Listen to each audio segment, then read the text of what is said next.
लकड़हारे ने आज से पहले इतनी खूबसूरत कारीगरी कभी नहीं देखी थी।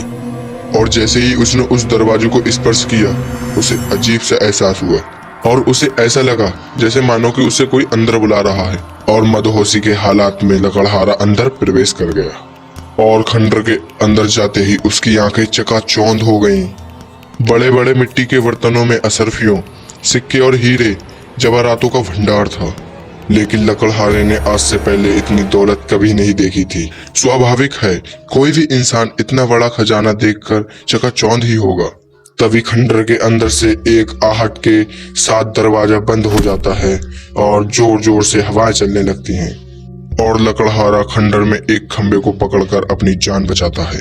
और तभी वह डरावनी चुड़ैल अपना भयानक रूप प्रकट करती है और यह देखते ही लकड़हारा बेहोश हो जाता है। इसी हालात में लकड़हारे की एक रात गुजर जाती है और जब लकड़हारे को होश आता है तो वहां तरफ पेड़ ही पेड़ दिखाई देते हैं। लेकिन लकड़हारे को यहाँ कुछ समझ में नहीं आता है कि वह यहाँ कैसे पहुंचा। लकड़हारा अपने कुर्ते की जेब में हाथ डालता है तो उसे एक सोने का सिक्का मिलता है और वह ये सब देखकर बहुत प्रसन्न हो जाता है। वह सोचता है उसकी जान तो बच गई और इतना बड़ा सिक्का भी मिल गया जिससे उसका खर्चा तो चल ही जाएगा।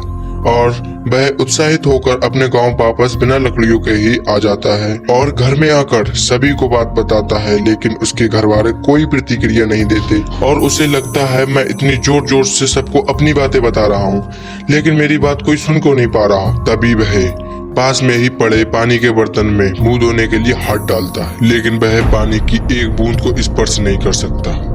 उसे कुछ समझ नहीं आता है कि वह आदरस हो गया या उसकी मृत्यु हो चुकी है। और तभी दादी माँ सभी बच्चों को नींद से जगाती है।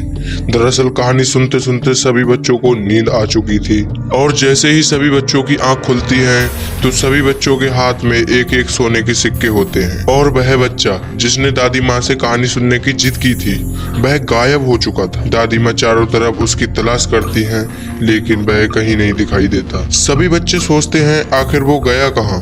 वह बच्चा रहस्यमय लड़का बनकर रह जाता है